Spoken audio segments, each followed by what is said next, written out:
大人请看。展护卫这是何意？大人可曾看出这2枚制钱有何不同之处？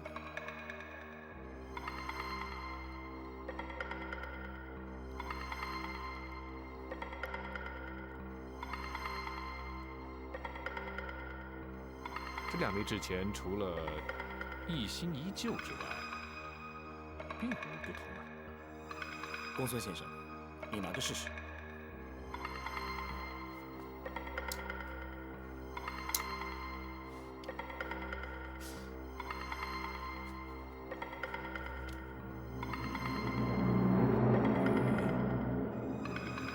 这2枚制钱的重量的确不同。不错，差距虽然不大，重量的确不同。旧钱使用日久，或是沾上污渍，或是铜钱生锈，因而变得较重，也不无可能啊。这些都是旧钱，重量也差不多。可是让属下觉得奇怪的是，新钱反而比旧钱重。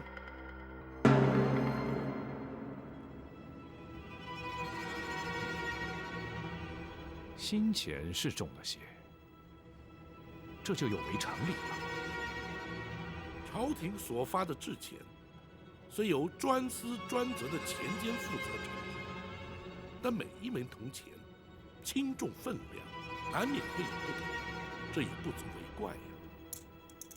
可几乎每一枚新钱都比旧钱重，而且版面花纹也略有不同。属下认为，这就是不寻常之处。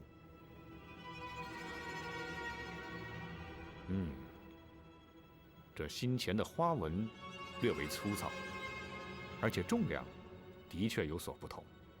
不可能，新钱出厂之前，都派由专人负责查验，若有瑕疵，当即销毁重铸，不可能流入市井之中啊！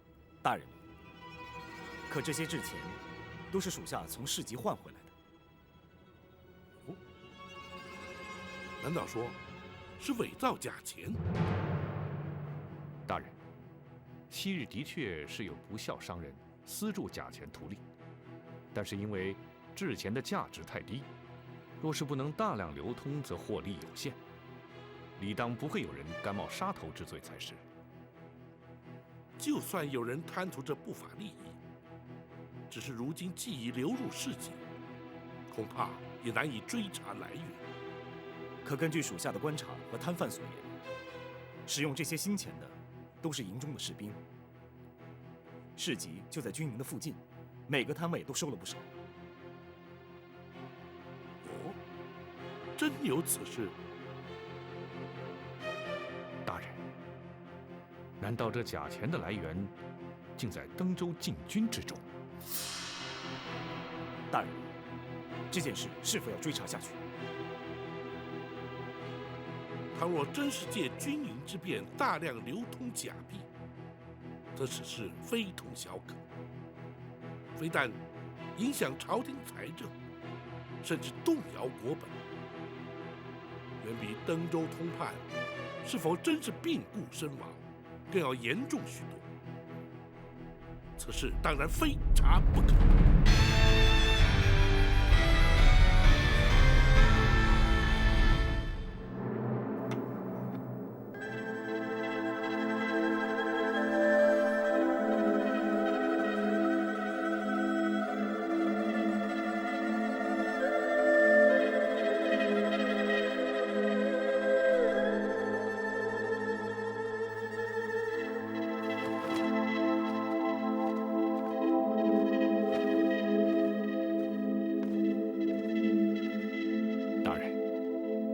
你二人分头查访的结果如何？根据市集摊贩的说辞，使用这些新钱的，并不是特定的几个官兵，而是全营官兵都在使用。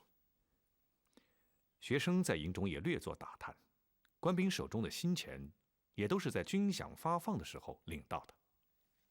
哦，如此说来，营中的军需官员所发放的竟然是伪币。正是。那一定是军需官员使用假钱图利。不能如此断言。或许正如展护卫所言，他们违法图利，也或许连他们本身也茫然无知，根本就没有察觉到所发出去的是假币。大人可要立刻召胡方前来问话。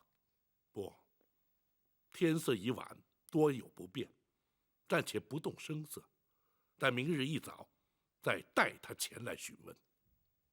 难道大人怀疑他涉案？不会吧？胡方把军队整顿得很好，按理说应该不会做这种事。并非本府对他有所怀疑，然而却也不能完全排除他涉案的可能。可胡方手底下有2500人，从中又能获得多大的不法利益呢？哎，如果涉案的不仅是登州步军，而是在市井上广为流通，那就可观了。如今不宜妄加臆测，无论假钱的来源为何，流通多广，既然是在此地发现假钱，就必须由这座军营查起。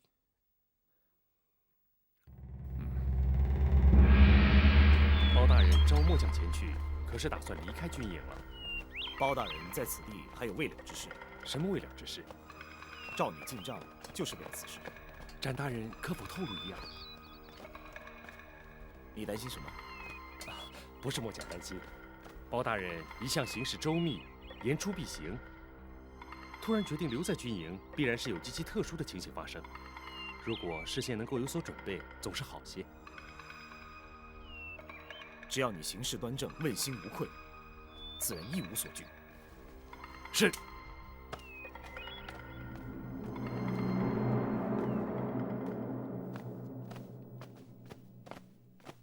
末将参见包大人。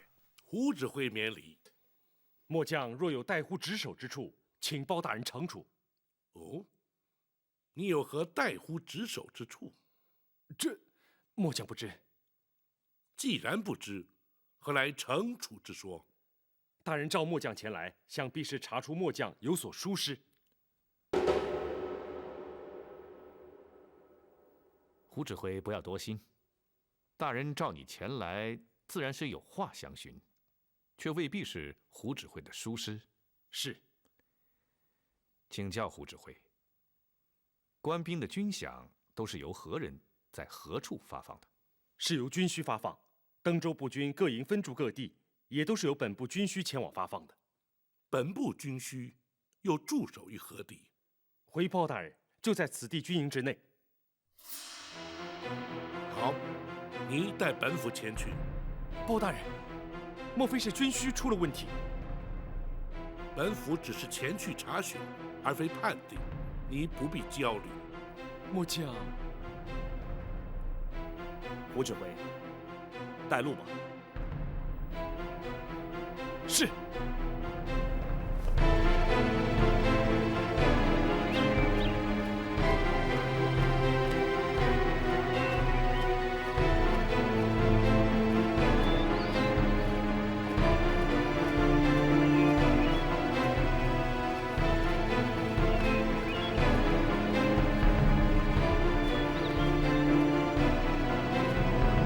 启禀包大人，他们就是营中军需。参见包大人。本府前来是查询营中财务之事，你们要据实回复公孙先生的询问。是。请问军饷是哪位负责发放的？是属下负责发放。官兵军饷有整有零，那制钱是由何处兑换来的呢？制钱是由朝廷发放的，已经储备零钱，不需另行兑换。哦，那你手边还有没有未发出去的制钱？军中用度也需用制钱，这些都是尚未开封的。可否打开让我看看？当然可以。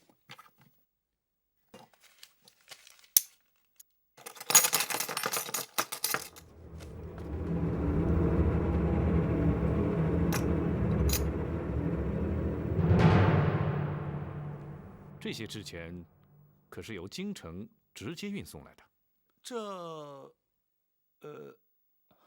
公孙先生，登州禁军军饷虽说是朝廷拨发，却是由登州湘军转发。禁军直属朝廷，湘军隶属地方，两者之间又怎会相互牵扯？启禀包大人，登州地处沿海，禁军中除了有步军、马军，还有部分善于求水的虎翼军驻守沿岸海防，而且驻地分散，路途遥远，运补不易。依惯例，均是由登州湘军代转发放。原来如此。湘军的指挥历由地方知州兼代，登州可也是如此。回包大人，登州湘军正是由知州程元兼任指挥。本府明白了。公孙先生可还有疑问？是。这批新制钱，你们可曾发现有何不同之处？回公孙先生的话，这些都是本月刚到的，我们也觉得重量似乎重了一些，而且花纹图案也有些不同。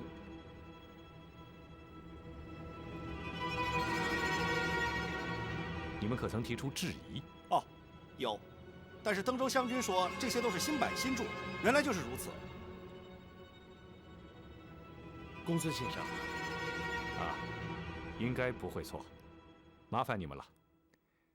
大人，学生已经问完毕了。既然如此，随本府回帐。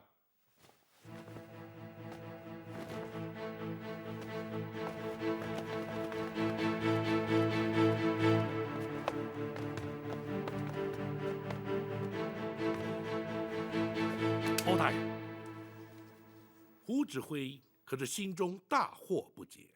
是，请包大人开示。朝廷铸造官钱有一定的规范，官钱改版是何等重大之事，若非必要，又怎会轻易改变呢？包大人是说，官钱改版牵扯甚广，必定会先期通报周知。官钱根本就未曾改版改铸，那些制钱都是伪币。大人，末将对此事绝对一无所知。胡指挥，你不要惊慌。要是大人怀疑你的话，就不会告诉你了。方才当着军需官的面，若是说的太多，恐怕会引起骚乱。你坦然让本府前去军需查验，足可证明你心中不虚。本府自然对你不再有所怀疑。谢包大人对末将的信任。伪币既有来源，循线追查必定能有所获。此事不宜声张。末将绝不敢透露半句。那就好。大人要追查此案，可有末将效命之处？眼前没有，若有需要军队支援，本府自会随时通知。末将随时待命。本府暂留你营中，待明日确定追查方向之后，再定行止。是。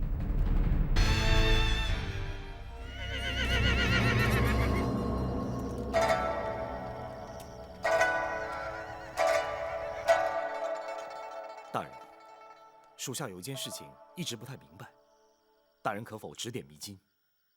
展护卫，请说。朝廷铸造发行的官钱是铜钱，可是铜的本身价值就很高，甚至超过了铜钱本身。可是为什么还有人挖空心思铸造假钱？当中难道还真的有利可图吗？展护卫说的不错，铜贵钱鉴的问题由来已久，朝廷也正在研拟解决之道。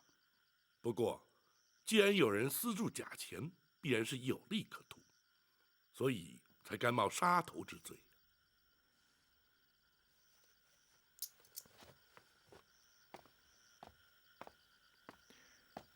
大人，民间常有人把铜钱融化之后取其原铜，再经过加工制成铜器，其价值反而超过了铜钱本身的价值。连朝廷的钱监里都发生过融化旧钱、铸造新钱的情形。大人，学生方才在研究这个假钱的成色。如果有人把真钱熔掉，取出原铜，在铸造假钱的时候减少铜的分量，这其中的差异便是利润之所在。不错，公孙先生能否说得明白点儿？好，钱监在铸造官银之时，铜占6分，锡铅合占3分。倘若把铜的成分降低至2分，将锡铅提高至7分，那么在扣除铸造之时的火耗、人工、磨损，1枚真钱足可以制造出2枚假钱而有余。原来如此。这些新钱所以比旧钱重，就是因为铅的成分放多了。很有可能。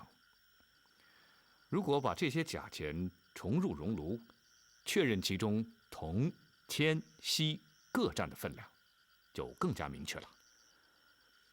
可是此地既无熔炉，又无工匠，又该如何查证呢？不，此地就有。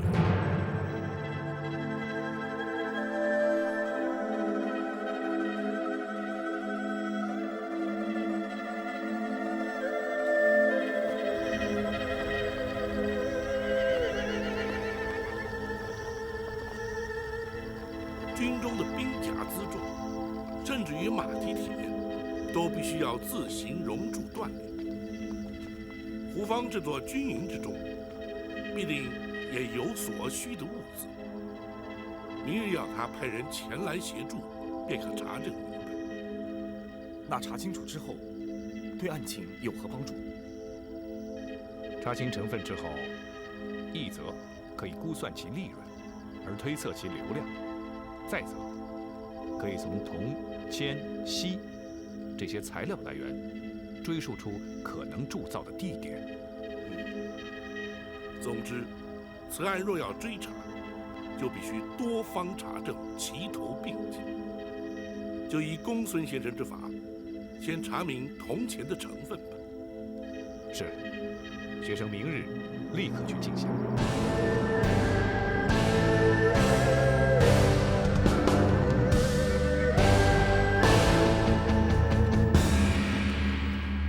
属下可以保证，50万枚铜钱可以如期交货。好极了！一旦这50万枚铜钱铸造完成，立刻把它分发到全国108处钱庄。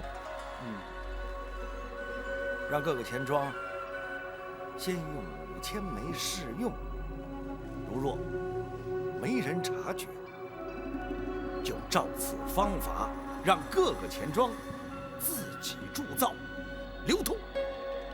是，属下确信，这批铜钱谁也不会发现是假造。好，朝廷每年要铸造200-300万贯铜钱，可是经过4海钱庄流通的，要占他朝廷的1/10。这么取之不尽、用之不竭的财富，试问天下何人能敌？庄主真是雄才大略，只是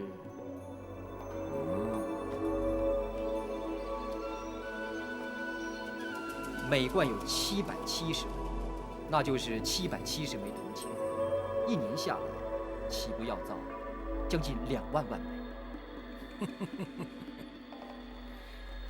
只要善用地方官府的湘军，何愁达不到这个数额呀？是，属下多虑。不过这个事，绝不能让那个程元知道。这个程元呐，利欲熏心，贪得无厌。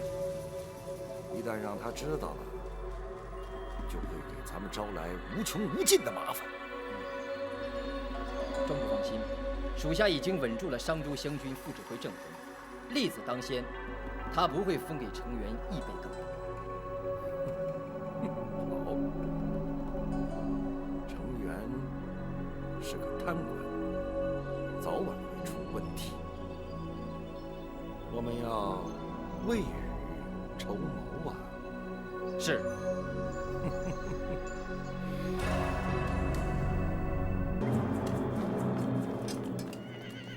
公孙先生，还需要什么，请尽量交代。不用了，这样就行了。多谢胡指挥。包大人把那些铜钱融化了干什么？胡指挥，包大人做事自然有他的道理，这些胡指挥就不必过问了。是。我还有事要向包大人禀报，胡指挥，公忙去吧。是。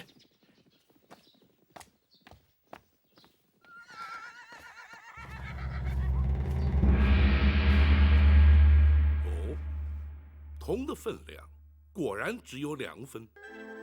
是的，和学生的推断完全相符。如此说来，每一枚铜钱在经过熔销重铸之后，的确会有1枚多的不法利益。这也难怪会有人铤而走险了。可他们想要庞大的利益，必须要大量发现。80万禁军，每人10枚，就有800万枚。难怪他们会用发放军饷的方式，让假钱出手。不，以他们的力量，应该没有办法掌握全军军需的发放，而且以质量的粗糙而论，会很容易被发现。不错。若想掌握全军，除非连三司及枢密院都有人参与其中，应该不至于如此啊。或许只有少数的军营地区才有这种情形发生，应该还有其他的流通方式。可只有军队才能有这么大的流量。铸造假钱的人，难道还掌握了其他更好的方式？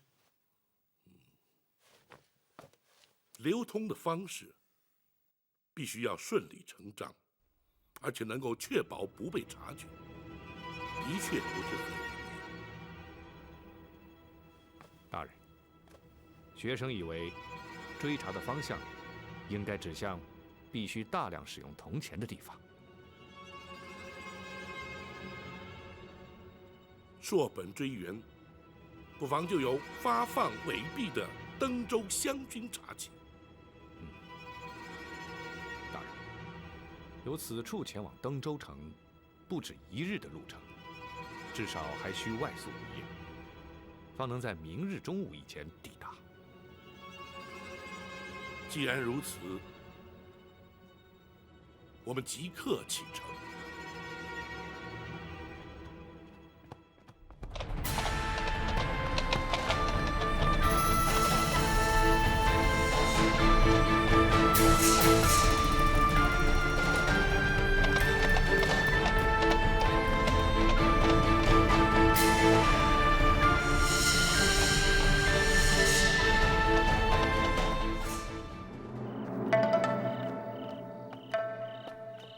都还平静吗？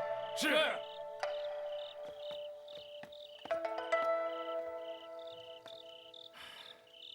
此地地处偏僻，又没有地方军队驻扎，而且我们都对这里不熟悉，所以要特别注意。是。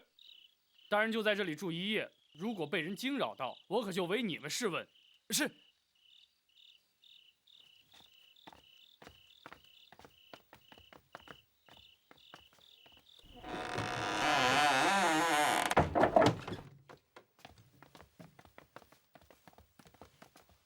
大人，这个地方还可以吧？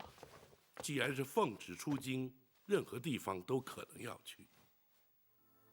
驿馆原本就是让往来官吏暂宿之处，虽然简陋，却可免去露宿之苦。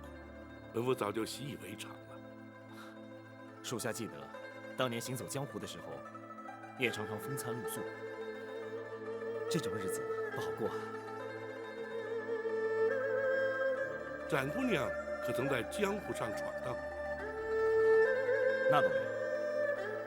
不过她从小最爱听在下说一些江湖掌故，所以从小她对江湖上的一些小小的伎俩都摸得一清二楚。属下只是担心她和唐真在登州会闯祸。展护卫，不用担心，相信展姑娘不会有事的。但愿如此吧。对了，大人，甲铜钱由登州湘军发给胡风的禁军，那程元兼任登州湘军指挥，此案会不会跟他有关？难说。那程元虽然仗着庞太师撑腰，但却也未必敢犯下如此大罪。不过，两任通判疾病身亡，的确匪夷所思。到了登州，还是得从程元身上着手追查。公孙先生，大人，明日何时可以抵达登州城？各地驿馆之间距离30-50里不等，由此处到登州城正好是30里地。明日清晨出发，4时便可抵达。展姑娘和唐真已在登州城数日，明日到了，相信就可以告诉我们，那程元究竟是贤是愚，是忠是奸。那登州城究竟是否隐藏了不可告人的秘密？唐真既然叫展云主动来跟我们接触，那我们就先不顾及他。倒是徐谦那个老头子挺烦人。我们既然已经答应程元处置他，万无，庄主放心，我今天晚上就会对他下手。好，要干得干净利落，不留痕迹。庄主尽管放心，我还是用对付陆星的方法来对付徐谦。徐谦这老头年纪大了，他是觉察不出来的。你只要能解决问题，随你怎么干。查出来没有？展云到底是什么人？没查出来，江湖上根本没有这号人。有那么一身好武功，不是江湖人。庄主，不管他是不是江湖上的人，他肯替唐真来要好处，我们就不必担心他了。你们想的也太简单了。什么意思？凭他的武功，如果肯做违法的事，怎么能看上你们那点好处？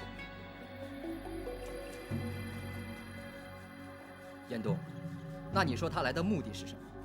那是你们的事，我没有义务替你们出主意。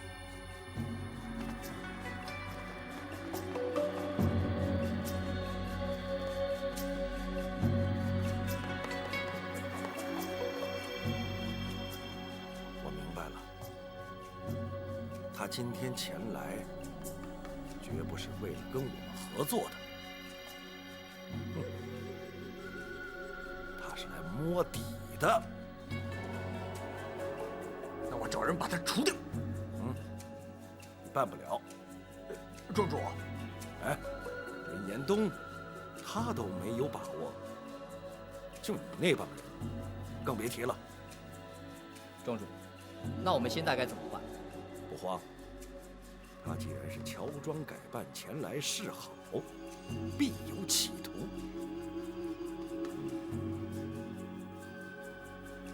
好，我们就给他来个将计就计。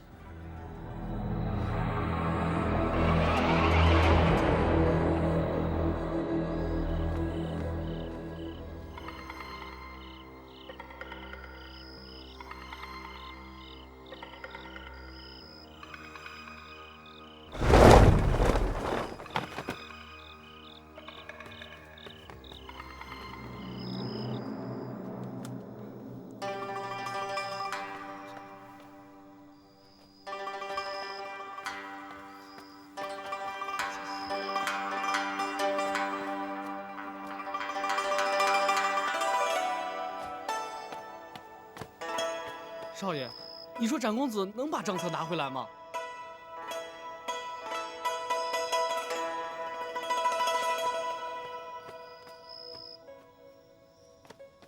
老管家，闭上嘴，慢慢等。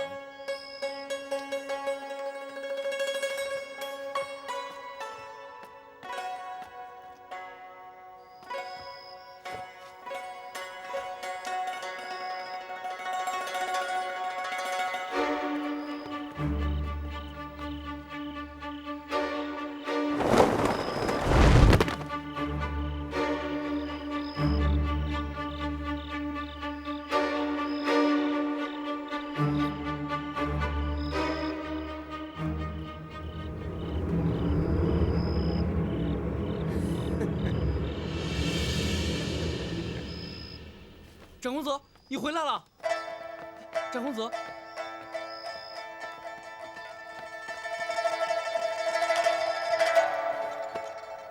四海钱庄往来的账册都在这儿了。少爷，快看看有没有成员的名字。不急，就算有，也不会明目张胆的，必须要花点时间做个前后比对。我带回房间去连夜查看，你们就先休息，明天再来研究吧。好吧，我说过查阅账册就靠你这个登州通判了，等查出结果来再说吧。嗯。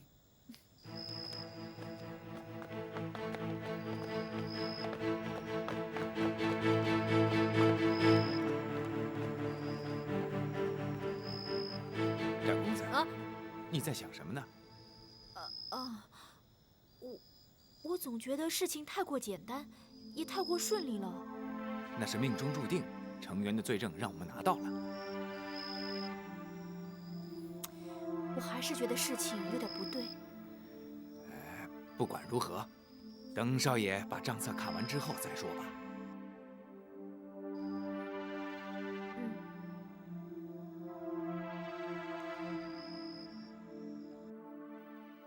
庄主，展云果然去了钱庄，而且带走了账册。哦，果然不出我之所料，这才是他的真正目的。哎，看来他们是盯上成员了，哼，居然敢在我的面前耍花招，这是他们自找苦吃。道武，你确定会有效果吗？错不了。展云带走了账册，就好比把勾魂使者带回了他的官邸，只是这次不知道倒霉的是哪个了。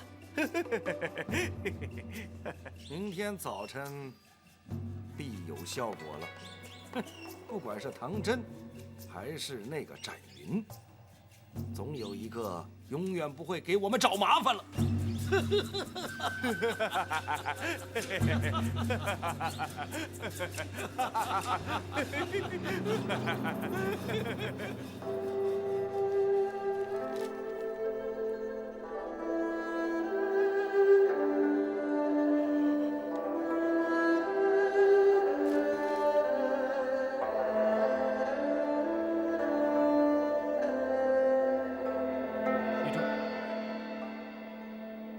雨竹，少爷，你需要些什么？什么都不需要，只是你需要去睡觉了。我不困，不困。好了，别撑了，犯不着大家都不睡嘛。好了，快下去吧。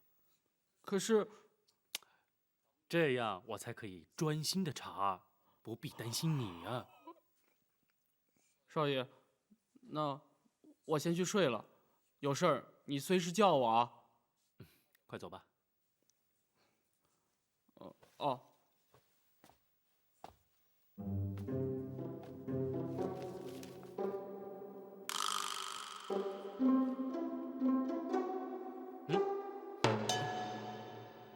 嗯。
是否需要暂停休息？距登州城还有多远？大概10几里路吧。本府还撑得住，直接进城了。是，出发。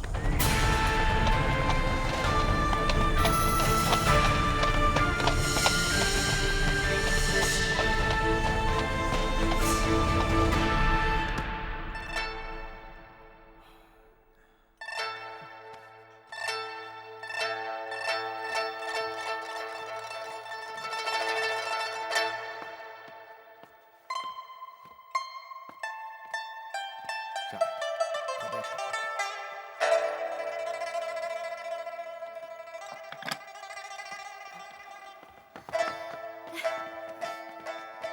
怎么样，查出来没有？没有，这账册之中根本就没有成员的名字。怎么可能呢？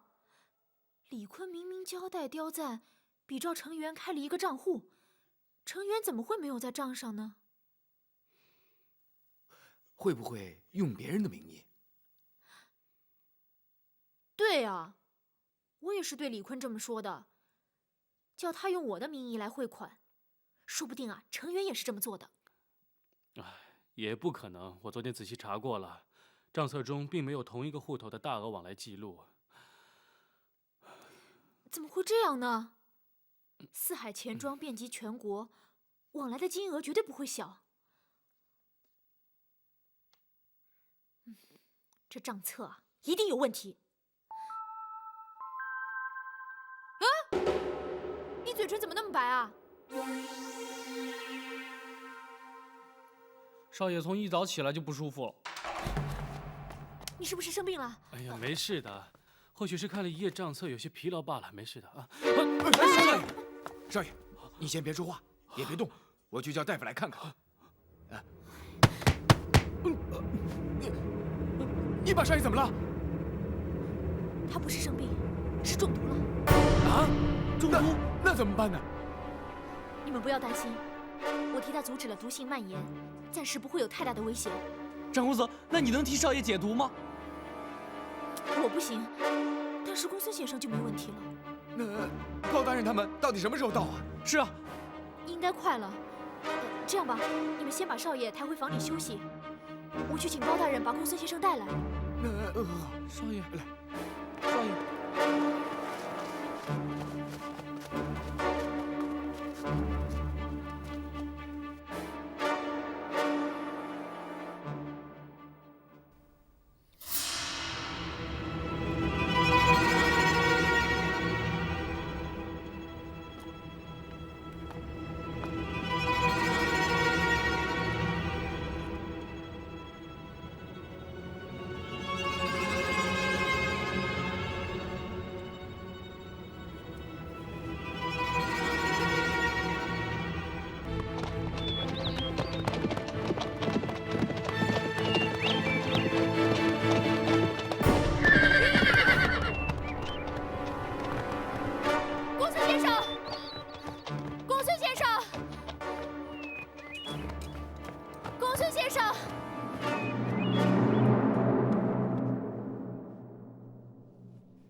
会中这种毒？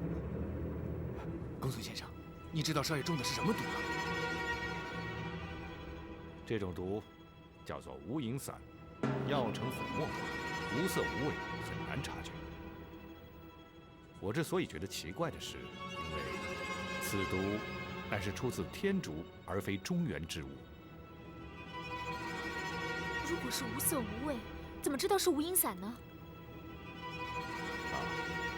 此毒有个特殊之处，中毒之初并无异状，只是一旦毒性进入体内，原本无色，却会在颈脉之间排出一抹淡红的汗渍。一旦全数排出，中毒之人立即毙命，因为此时体内已无残毒，很容易被误判为疾病身亡。那唐真现在的情形呢？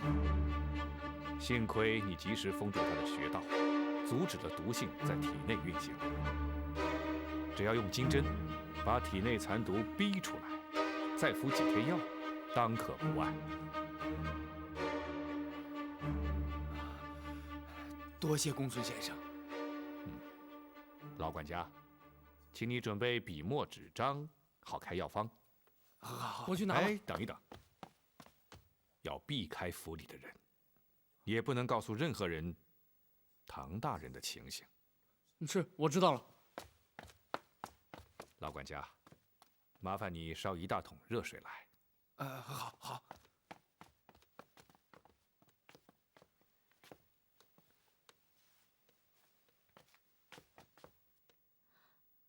公孙先生，刚才情况紧急，来不及问，你们怎么那么晚才来登州呢？一言难尽。路途中发生的事情，恐怕跟登州有关，还是等大人从州衙回来之后再说吧。